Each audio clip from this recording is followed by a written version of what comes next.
দেখাবে আজকের এই ভিডিওতে।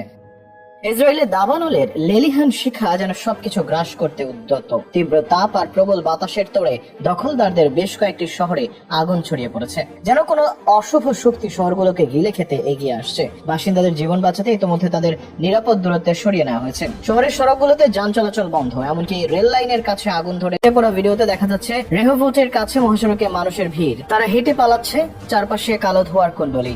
আগুন নেভাতে গিয়ে ইতিমধ্যে আহত হয়েছেন 9 জন, যার মধ্যে 7 জন দমকল কর্মী এবং 2 জন সাধারণ নাগরিক। এমন বিপর্যয়ের মধ্যে নেতানিয়াহু জরুরি বৈঠক বসেছেন অ্যাডহক কমান্ডার সেন্টারে, কিন্তু আগুনের ক্রোধ কি থামানো সম্ভব? অন্যদিকে আমেরিকার নিউ জার্সিতে জোনস রোড ফায়ারের ভয়াল রূপে জ্বলছে ওশেন কাউন্টির বিস্তীর্ণ বনাঞ্চল। মঙ্গলবার দুপুরে হঠাৎ শুরু হওয়া এই দাবানল মুহূর্তের মধ্যে ছড়িয়ে পড়েছে 4.6 বর্গ মাইল জুড়ে, যেন কোন দানবীয় শক্তি বনভূমিকে গ্রাস করছে। শত শত দমকল কর্মী আগুন নিয়ন্ত্রণে মরিয়া চেষ্টা চালাচ্ছেন। হেলিকপ্টার থেকে ছিটানো হচ্ছে পানি, কিন্তু শুষ্ক আবহাওয়া আর তীব্র বাতাসের কারণে আগুন যেন হাসছে তাদের প্রচেষ্টার উপর। এখন পর্যন্ত মাত্র 5% আগুন নিয়ন্ত্রণে এসেছে, বাকিটা অবাধ্যভাবে ছড়িয়ে পড়ছে।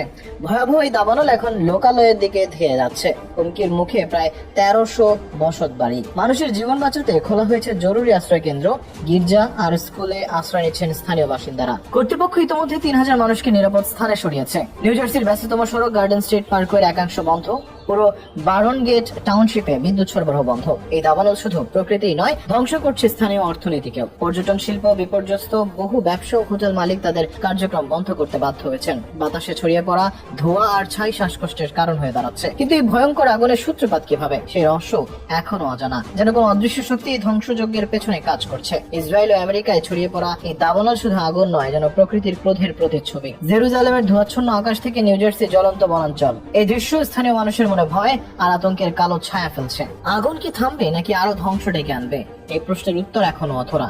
দাবানল বা আগ্নেয়গিরির বিস্ফোরণ আল্লাহর একটি নিদর্শন, যা তিনি তার বান্দাদের সতর্ক করার জন্য পাঠিয়ে থাকেন। আল্লাহ কখনো কখনো নিদর্শন দেন শুধু ভয় দেখানোর জন্য, কিন্তু বেশিরভাগ মানুষ তার তাৎপর্য বোঝে না। আকাশ ও পৃথিবীর কত নিদর্শন তাদের সামনে থেকে চলে যায়, অথচ তারা তা উপেক্ষা করে। এসব নিদর্শন বা শাস্তি মানুষের পাপাচারের দরুন আরো বৃদ্ধি পায়। আল্লাহ তাআলা ইরশাদ করেছেন, যখন প্রবল কম্পনে প্রকম্পিত হবে পৃথিবী এবং পর্বতমালা চূর্ণ বিচূর্ণ হয়ে পড়বে, ফলে তা পর্যবসিত হবে বিক্ষিপ্ত ধূলিকণায়। এর আগে ক্যালিফোর্নিয়ার দাবানলকে অনেকে আল্লাহর গজব হিসেবে উল্লেখ করেছেন, আবার কেউ ফিলিস্তিনের গাজার উপর হামলার প্রতিশোধ হিসেবে দেখছেন।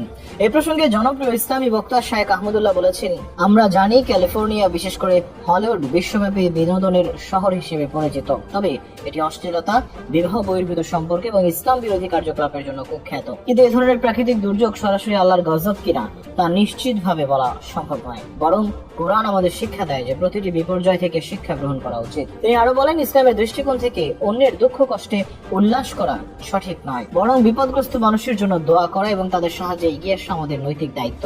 এমন দুর্যোগ আমাদের মনে করিয়ে দেয় যে আমরা যেন অন্যায় থেকে বিরত থাকি এবং আল্লাহর পথে ফিরে আসি। ইসলাম এমন পরিস্থিতিতে নিজের কাজের পর্যালোচনা করার এবং আল্লাহর কাছে ক্ষমা প্রার্থনা করার আহ্বান জানায়। শায়েখ আহমদুল্লাহ বলেন, প্রতিটি বিপর্যয় আমাদের জন্য পরীক্ষা, একে আল্লাহর শাস্তি হিসেবে নয়, বরং নিজের ভুল সংশোধনের সুযোগ হিসেবে দেখা উচিত।